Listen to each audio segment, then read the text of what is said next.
बिस्मिल्लाहिर्रहमानिर्रहीम। या अय्युहन्नासु क़द जाअकुम बुरहानुम मिर रब्बिकुम सदक़ल्लाहुल अज़ीम व सदक़ रसूलुहुन नबियुल करीम। इन्नल्लाह व मलाइकतहु युसल्लूना अलन नबी या अय्युहल्लज़ीना आमनू सल्लू अलैहि व सल्लिमू तस्लीमा। अस्सलातु वस्सलामु अलैका या सय्यदी या नबी अल्लाह व अला आलिका व अस्हाबिका या सय्यदी या नूर अल्लाह। अल्लाहुम्मा सल्लि अला सय्यदिना व मौलाना मुहम्मदिन मअदनिल जूद वल करम व अला आलिहि व सहबिहि व बारिक वसल्लिम। हम्द सलात के बाद ये भी दुआ फरमाएं कि अल्लाह तबारक व तआला हम सब को दीन के साथ इखलास की तौफीक अता फरमाए। दोस्तों, चूँकि महफिल मिलाद मुस्तफ़ा सल्लल्लाहु अलैहि वसल्लम इस बज़्म का उन्वान है, चंद बातें सरकार दो आलम आकाए कुल ख़त्म रसूल दाना सुबुल अहमद मुज्तबा जनाब हज़रत मुहम्मद मुस्तफ़ा अला तहियत व सना की बारगाह आली मरतबत में बतौर नजराना के अर्ज़ करने की कोशिश की जाएगी। अल्लाह कबूलियत का मकाम नसीब फरमाए। अजीज़ दोस्तों, अल्लाह तबारक व तआला ने कुरान मजीद में फरमाया है कि मैंने तुम्हारे पास अपने नबी करीम अलैहिस्सलाम की सूरत में एक दलील भेजी है। अल्लाह ने अपने रब होने की दलील अपने महबूब करीम को करार दिया। या अय्युहन्नासु क़द जाअकुम बुरहानुम मिर रब्बिकुम, ऐ लोगो तुम्हारे पास तुम्हारे रब की तरफ से दलील आ गई और रोशन दलील आ गई। नबी करीम सल्लल्लाहु ताला अलैहि वसल्लम अल्लाह तबारक व तआला का जो दावा रबूबियत है, मालिक करीम ने जो लोगों को तौहीद की तरफ दावत दी है, तो उस दावे की दलील ज़ात मुस्तफ़ा है, उसकी दलील ज़ात मुस्तफ़ा है। नबी करीम सल्लल्लाहु ताला अलैहि वसल्लम को रब करीम ने इस तरह तख्लीक फरमाया है, जिसने हुजूर के चेहरे को देखा उसने भी सुभान अल्लाह कहा। अजीज दोस्तों, जिसने चेहरा नूर देखा उसने भी कहा सुभान अल्लाह, और जिसने जुल्फ़ अंबरी को भी देखा उसने भी कहा सुभान अल्लाह, और जो सरकार की बारगाह में दस्तरखान पे थोड़ी देर बैठा उसने भी कहा माशा अल्लाह। देखने वाले कहा करते हैं अल्लाह अल्लाह, याद आता है खुदा देख के सूरत तेरी। और जो कामिल लोग थे उन्होंने तो बात ही खत्म कर दी, वो कहने लगे बलगल उला बे कमाल ही, बलगल उला बे कमाल कमाल ही, कशफत दुजा बे जमाल, हसनत जमीओ खिसाल ही, क्योंकि सल्लू अलैहि है। जो बेहतरीन किस्म का हुस्न था ना, बेहतरीन, वो हुस्न अल्लाह ने अपने महबूब पाक को अता फरमाया। बेहतरीन बनावट, बेहतरीन कमालात। सहाबा किराम अलैहिम रिदवान फरमाते हैं कि महबूब करीम सल्लल्लाहु अलैहि वसल्लम के हुस्न बाकमाल का अंदाज ये था कि मुस्कुराते थे तो फिर भी कमाल ही बात होती थी, और कभी जलाल फरमाते थे तो फिर भी कमाल ही बात होती थी। हर पहलू से, हर अंदाज में अल्लाह ने अपने महबूब का नवाजा। और इतनी खूबसूरत, देखे ना या रसूल अल्लाह सल्लल्लाहु अलैहि वसल्लम, आपको अल्लाह ने बेशुमार कमालात अता फरमाए, बेशुमार कमालात दिए। सहाबा से पूछा गया कि आप बताइए कि हुजूर का कद कैसा था, लंबे कद के थे छोटे कद के थे? कहने लगे ना लंबा था ना छोटा था। अच्छा जी, फिर महसूस क्या होता था? तो कहने लगे जब लोगों के बीच चलते थे ना सरकार, कद अगरचे दरमियाना था, पर जब लोगों के बीच चलते थे तो जो लंबे कद वाले होते थे उनसे भी बड़ा कद महसूस होता। ये अल्लाह ने उनको एजाज अता फरमाया था, ये कमाल था। और हर देखे ना, कुछ लोग ना लिबास की वजह से अपने आप को बड़ा कुछ, हमारे यहाँ तो खैर कहा जाता है लिबास शख्सियत का आईनादार है, पर चलो जरूरी तो नहीं ना हर बात से इत्तफाक किया जाए। मैं नहीं करता इस बात से इत्तफाक।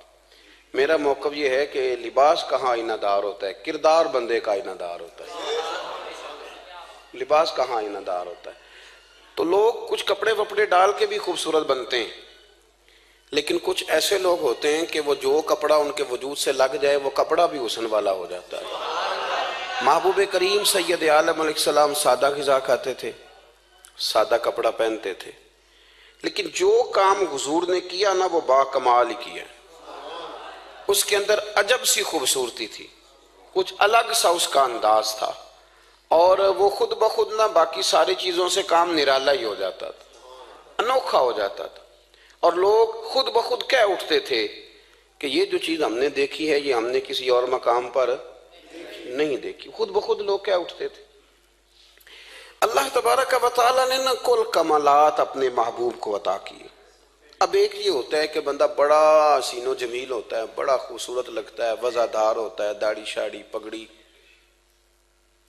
लेकिन कई दफा जब बोलता है ना वो लगता है यार बंदा चेहरे से तो बड़ा भला लग रहा था, पर ये निकला क्या है। हजरत सादी रहमतुल्लाह अलैह फरमाया करते थे कि इंसान अपनी जुबान के नीचे छुपा होता है, इसलिए वो कई लोगों को मशवरा देते थे कि तू मेहरबानी कर जरा बोला ना कर, तू चुप रहता है तो तेरा भरम कायम रहता है। इमाम मालिक रहमतुल्लाह अलैह के पास एक शख्स बैठा करता था, सारे लोग सवालात करते तो वो कोई सवाल ना करता।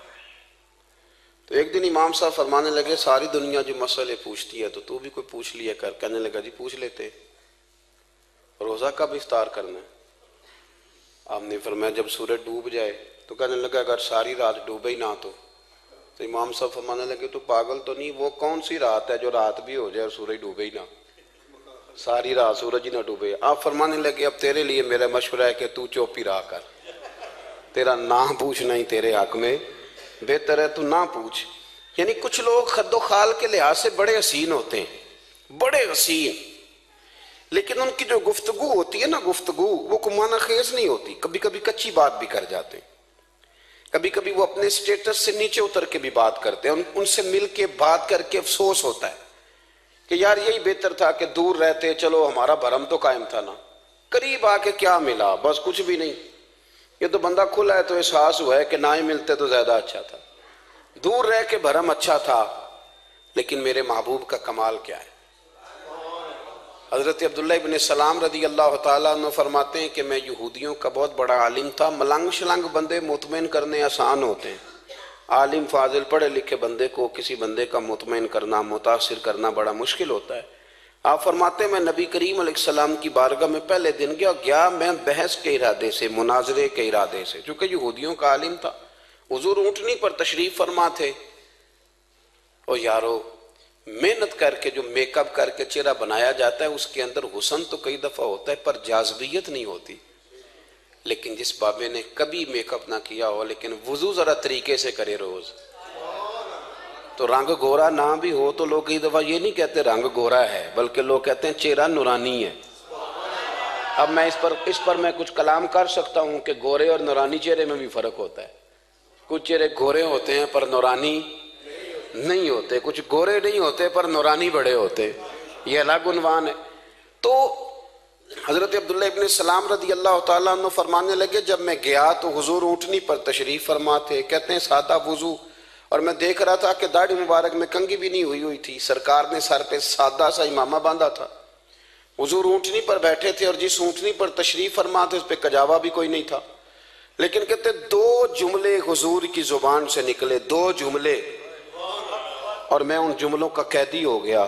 मेरे महबूब ने फरमाया अगर वो चाहता है उम्र ज्यादा हो, रिस्क में बरकत हो, तो अपने रिश्तेदारों के साथ अच्छा सलूक करे।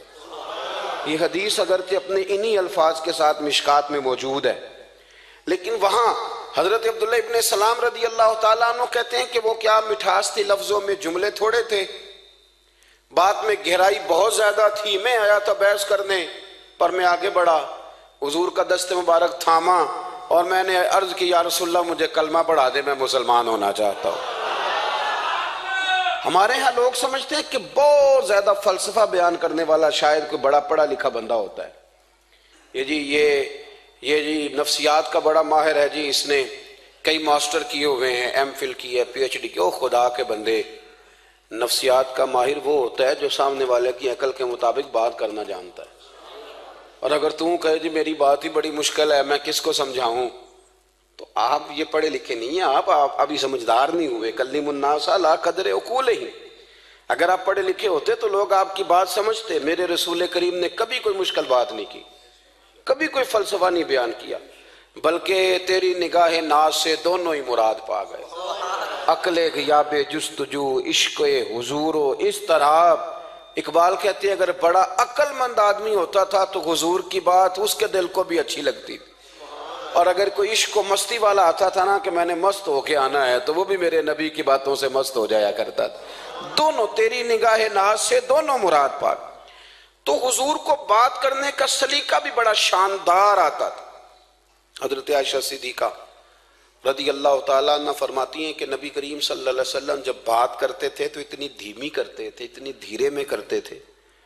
मैं तो छोटा आदमी हूँ, किसी बड़े बंदे को नसीहत भी नहीं कर सकता, वरना मैं उलमा से तो नहीं, लेकिन जो तालिब इल्म है जिनका ख्याल है कि शायद और मेरे पास कुछ सीखने आए हुए हैं मदरसे के, तो मैं उनसे कहता हूँ कि वो क्या खिताबत हुई जिसमें सामने वाले को समझ ही नहीं आई आपने क्या कहा है।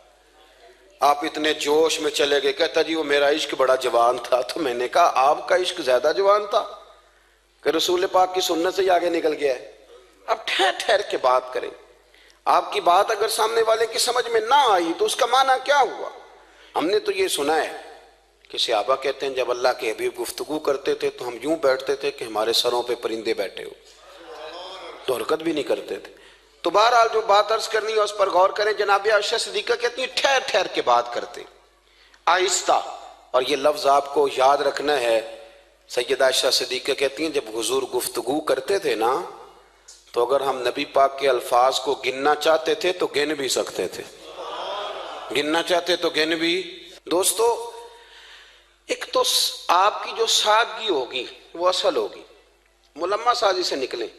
पहले हमारी शादियों पे दूल्हा और दुल्हन जाते थे ब्यूटी पार्लर, अब सारा खानदान जाता है।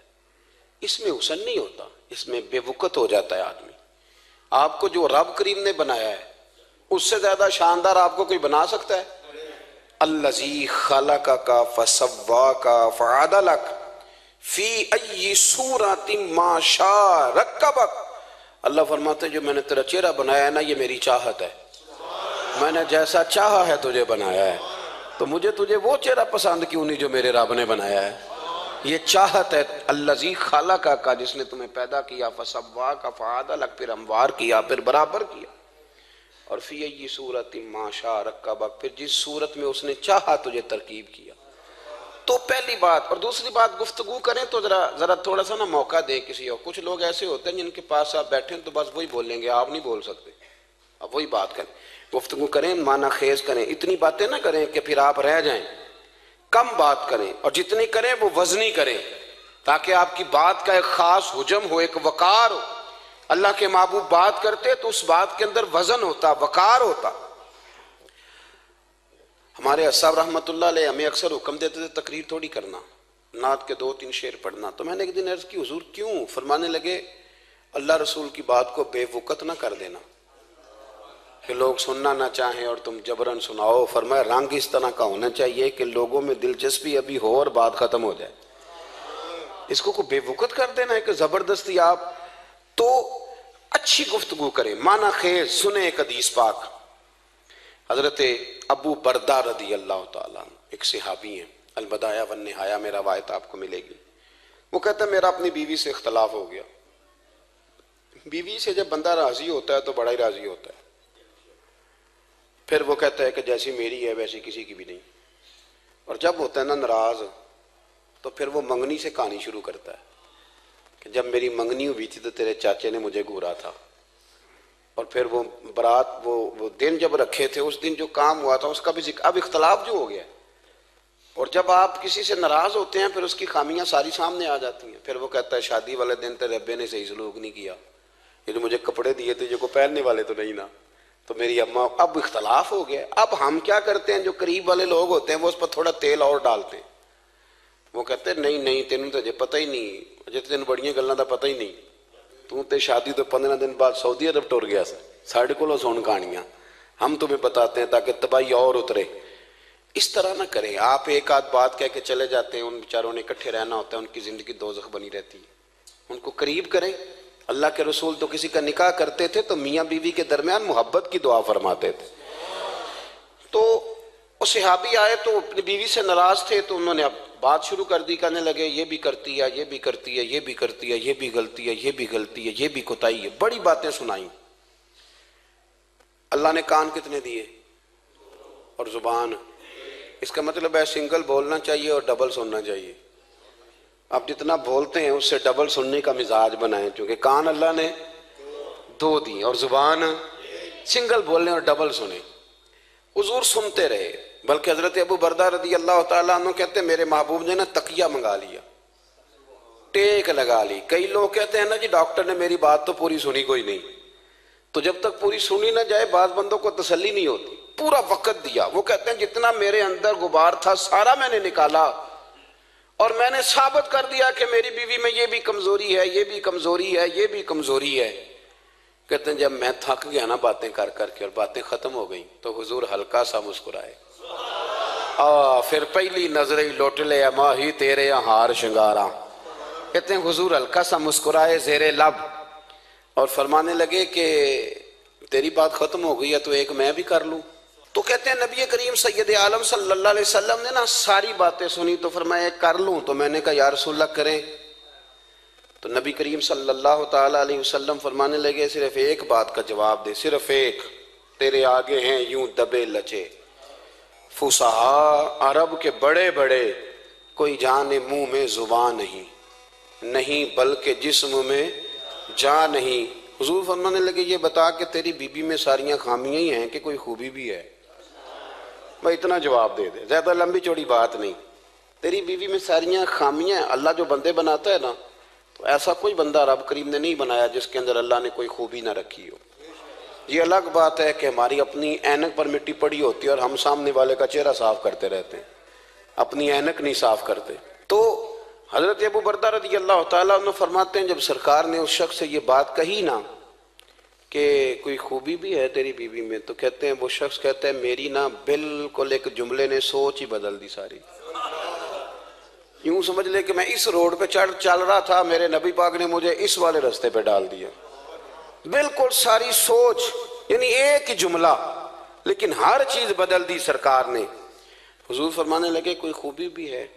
कहते मैं थोड़ी देर चुप रहा, अर्ज की या रसूलल्लाह सल्लल्लाहु अलैहि वसल्लम आप हुक्म करें। तो हुजूर फरमाने लगे अपनी बीवी से कभी बुग़्ज़ ना रखो, अगर तुम्हें उसकी खामियां नजर आए तो उस बात पर तवज्जो करो जो उसके अंदर खूबी हो। कहते मैंने उठ के अर्ज की या रसूलल्लाह मेरी बीवी पर्दे की बड़ी पाबंद है, मेरी ख्वाबगाह में कोई दूसरा शख्स कभी पैर भी नहीं रख सकता। तो फरमाया जा फिर घर जाके बस आज जो सबसे आला खूबी थी वो तो अल्लाह ने तेरी बीवी को अता की हुई है, घर बसा।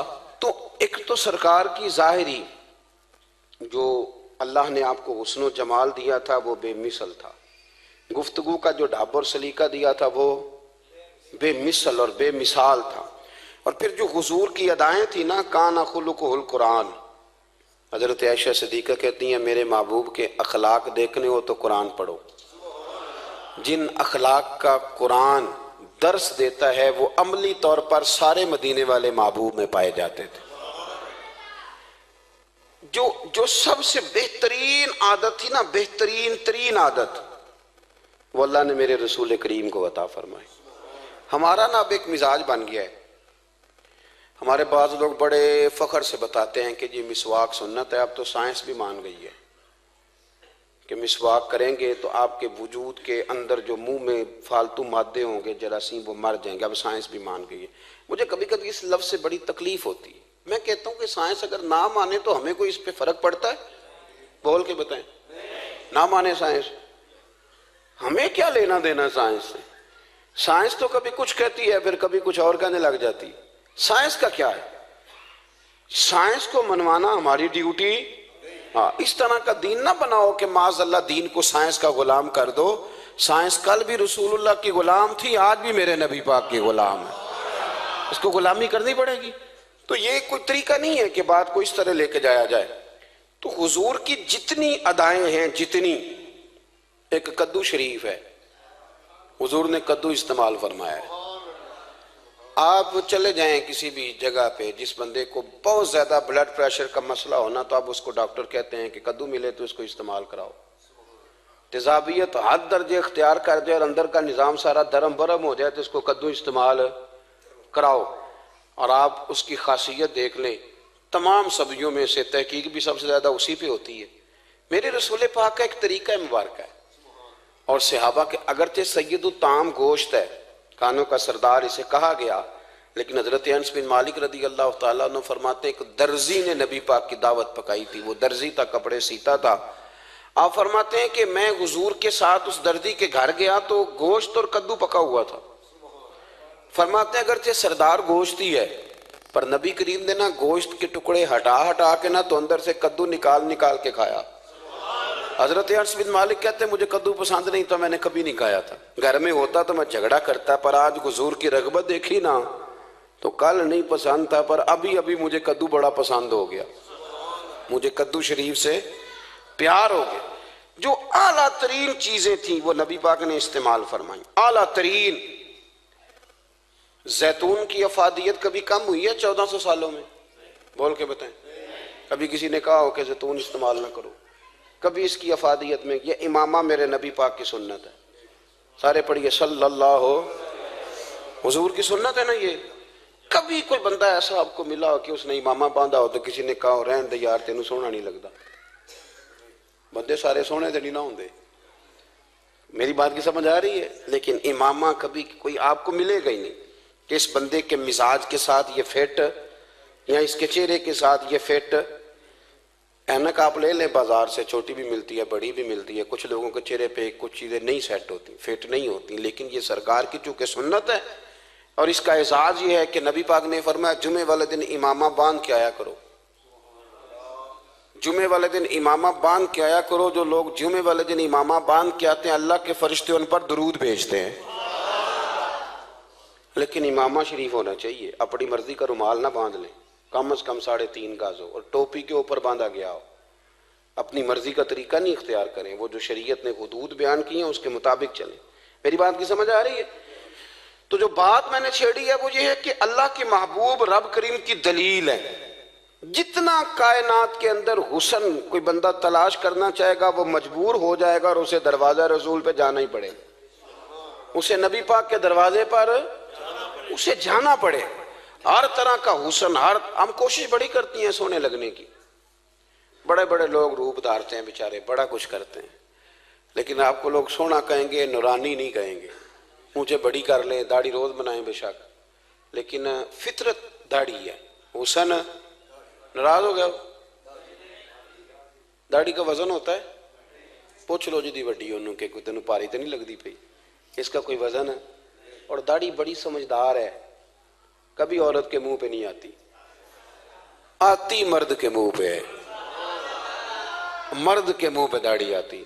चले मैं कोई बात नहीं करता, वरना मैं तो अनफी हूं। मेरे इमाम साहब तो उस बंदे की गवाही कबूल नहीं करते जिसने दाढ़ी न रखी हो।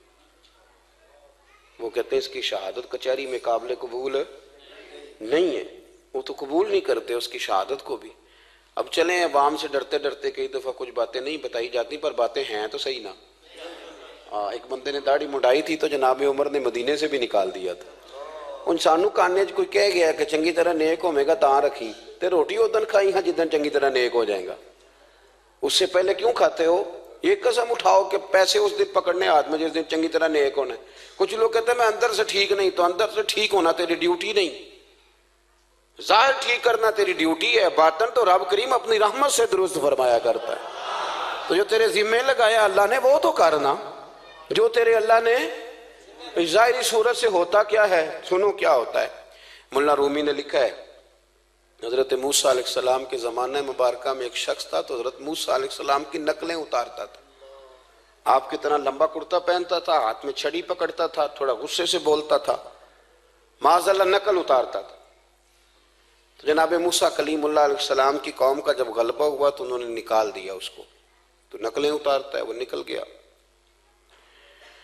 शहर से बाहर निकाल दिया। हजरत मूसा कलीम कहते हैं मैं एक दिन कोहे तूर पे गया हुआ था, तो रब करीम ने मुझसे फरमाया कि फलां जगह फलां दरख्त के नीचे मेरा एक दोस्त इंतकाल कर गया है, उसे उठाइए, गुस्ल दीजिए, कफन दीजिए, जो उस दौर का तरीका था, तदफीन कर दे। हजरत कलीम अलैहिस्सलाम फरमाते हैं मैं अपने हवारियों समेत पहुंचा, जब बंदे का चेहरा देखा तो हैरान हो गया, ये तो नकलें उतारने वाला है। तो नकलें उतारने वाला है। पर अल्लाह के नबी रब करीम के हुक्म के आगे ला तो ला अल्लाह नहीं करते।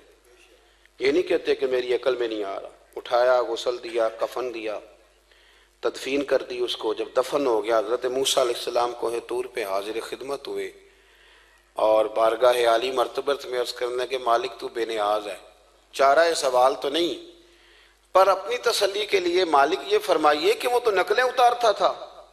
तो रब करीम ने फरमाया मूसा बात यही है, पर मैंने उसे ना मरते वक्त ईमान नसीब कर दिया। वो आपका कलमा पढ़ के दुनिया से गया है और तौबा करके गया है। तो मालिक इतनी करम नवाजी क्यों हुई?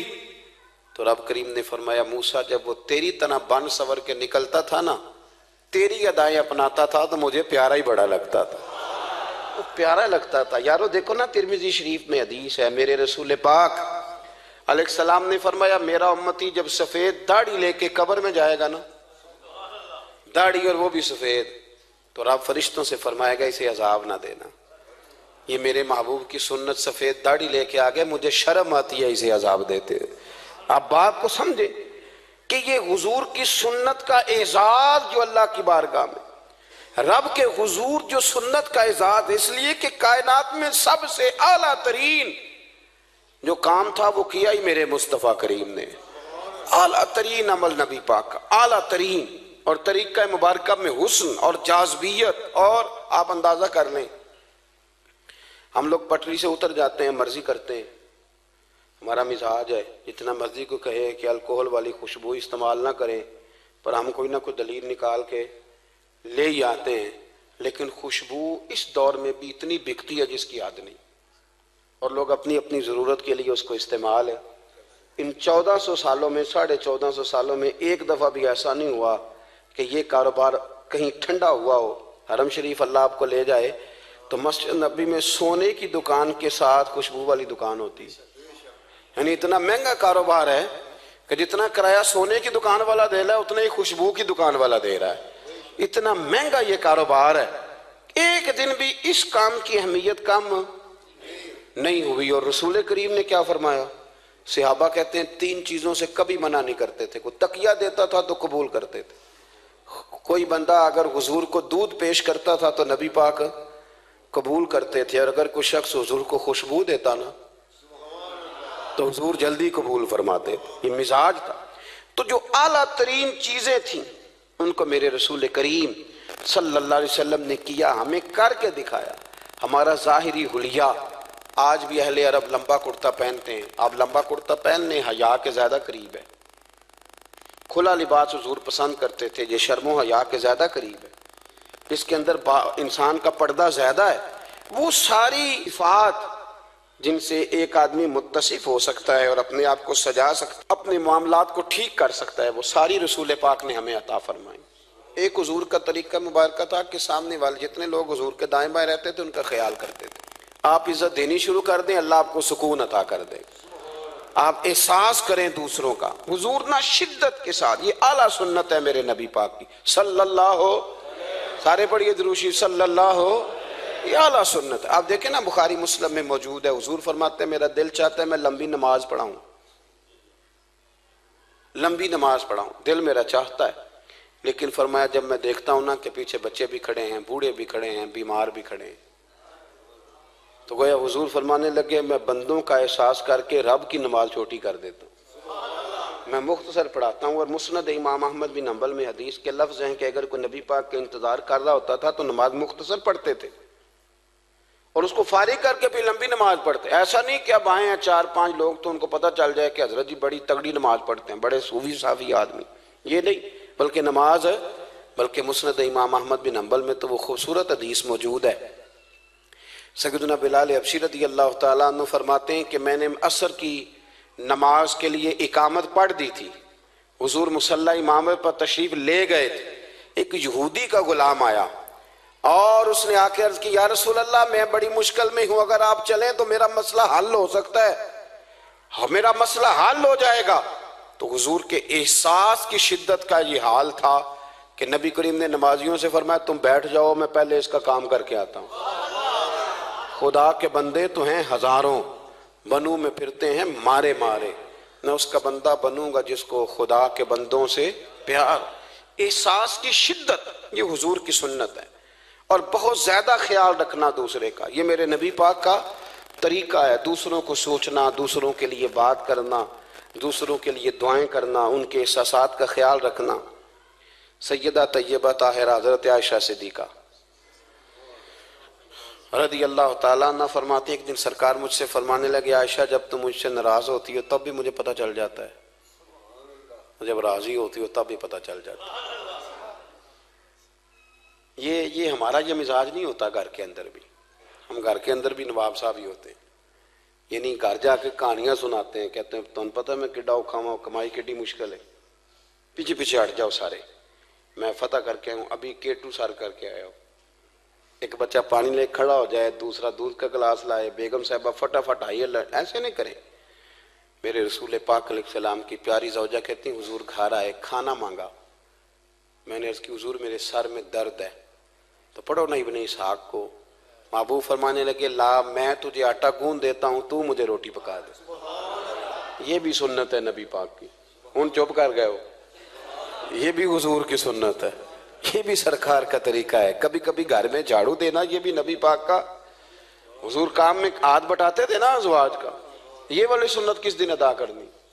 एक दिन मैंने जुमे में ये बात की तो एक बच्चा मुझे कहने लगा, हज़रत साहब ये सुन्नत अदा तो कर लीजिए पर साढ़े अब्बे ने भी तो समझाओ ना। कहने लगे वो बेगम साहब एक दिन बीमार थी और सख्त बीमार थी, तो मैंने चाय का कप बना दिया, अल्लाह वो बेचारी मुझे रोज बना के देती है, तो मैंने बना दिया। तो अब्बा जी कहते पुत्र राय दी आदत ना खराब कर ली। तो अब आप तो सुन्नत कुछ और बयान कर रहे हैं। मैं क्या तुसी शुरू करो ना, ताकि तुहाडे बच्चे तो ना ये सवाल करन जेड़ा अज तुसी कर रहे हो। तो उसमें भी कोई हिकमत होगी। बुजुर्ग अगर कोई बात करते हैं तो वो भी कोई इतनी बुरी नहीं होती, उसके अंदर भी कोई ना कोई हिकमत होती है। लेकिन अपने घरों के माहौल में खूबसूरती लाएं, ये स्टेटस नहीं अहले इस्लाम का। हजरत आयशा सिद्दीका रज़ी अल्लाह ताला अन्हा फरमाती, हुजूर फरमाने लगे कि जब तुम राजी होती हो तब भी मुझे पता चल जाता है, और जब नाराज होती हो तब भी। तो मैंने कहा या रसूल अल्लाह सल्लल्लाहु अलैहि वसल्लम वो किस तरह? आंखें मैंने खोल ली, हुजूर किस तरह? तो देखो नबी पाक सामने वाले के जुमलों का भी एहसास करते, ख्याल करते कि सामने वाला कहाँ से बात कर रहा है। अल्लाह के महबूब फरमाने लगे, तुम्हें अगर कभी कसम खानी हो ना, तुम्हारा मिजाज है, कसम खानी पड़े और तुम मुझसे नाराज हो तो फिर तुम कहती हो मुझे इब्राहिम के रब की कसम, और जब तुम राजी हो और कसम खानी पड़े तो कहती हो मुझे मोहम्मद मुस्तफ़ा के रब की कसम। तो जनाब आयशा कहती हैं मैं जुबान से हंस रही थी और आंखें मेरी आंसू बरसा रही। मैंने कहा महबूबा इतना इतना ख्याल करते, यहां तक आपको एहसास, यहां तक पता होता है, यहां तक मेरे रसूल करीम अलैहिस्सलाम लोगों का एहसास करते, ख्याल करते, शौक पैदा करते, वारफ्तगी होती। कई दफा हुजूर फर्ज नमाज पढ़ के घर चले जाते, थोड़ी देर के बाद आते मस्जिद में नमाज पढ़ लेते। कई दफा काजी एजाज मालकी रहमतुल्लाह अलैह इसको लिखने के बाद इसकी शरह में फरमाते हैं, असल बात यह थी कि हुजूर जब तक मस्जिद में रहते थे सहाबा अदबन बैठे रहते थे, तो हुजूर फरमाते मैं जाऊंगा नहीं तो ये भी नहीं जाएंगे। तो सरकार घर तशरीफ ले जाते ताकि लोग अपने अपने काम में लग जाए और फिर हुजूर वापस आ जाते। एक तो अपनी जाहिरी वज़ाकता में सादगी लाएं। हमारी बहुत सारी मुश्किलात की असल वजह यह है कि तकल्लुफ बड़ा बढ़ गया, बड़ा तकल्लुफ बढ़ गया। हम कोशिश करते हैं दूसरों के बराबर जाने की, हमें क्या जरूरत पड़ी है दुनिया से मुकाबला करने की। हमने तो अल्लाह रसूल की रजा के अंदर अंदर रहना है। और दुनिया में सबसे बेहतरीन शख्स वो है जिसके पास माल तो है पर लालच कोई नहीं।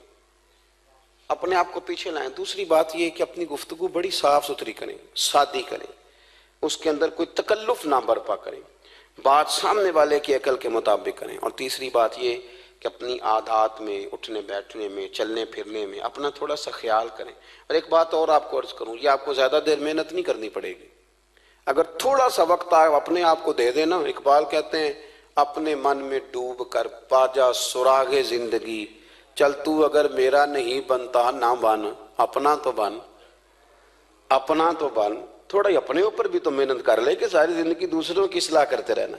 दोस्त कोशिश करें अपनी आदत पे को 2, 4, 5 हफ्ते के लिए मेहनत करें ताकि आदतें संवर जाएं, ताकि तबीयतें बदल जाएं। एक हदीस पढ़ता हूँ और अपनी बात को समेटता हूँ।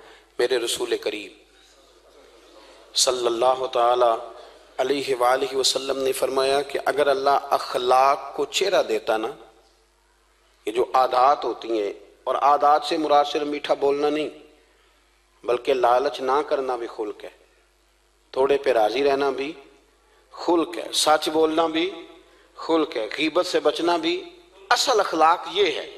मीठा तो कई दफा लोग अपने मतलब के लिए भी बोल लेते हैं, वक्ती तौर पर काम निकालने के लिए भी बोलते हैं।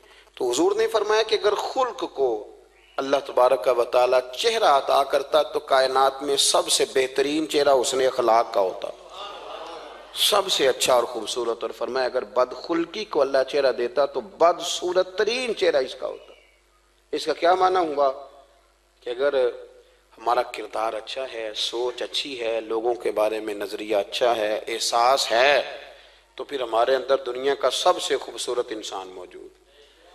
लेकिन अगर हमें अपनी ज़ात के अलावा शायद नज़र ही कोई नहीं आती, हम खुद गर्ज हैं, झूठ बोलते हैं, गीबत करते हैं, बदनिगाही करते हैं, लोगों के बारे में बदगुमानी करते हैं, किसी को हकीर समझते हैं, ज़ात पात के चुंगल में उलझे हुए, तो फिर हमारे अंदर एक बदसूरत तरीन शख्स बैठा है। जितनी मर्जी कंगी करें, जितना मर्जी आप अपने आप को संवारें, अंदर की बदसूरतियाँ जा सकती नहीं। तो कोशिश फरमाएं कि अल्लाह हमें अखलाक का आला विज़न अता करे, आला शऊर अता करे। अल्लाह ताला मेरी और आपकी हाज़री को मुस्तजाब फरमाए।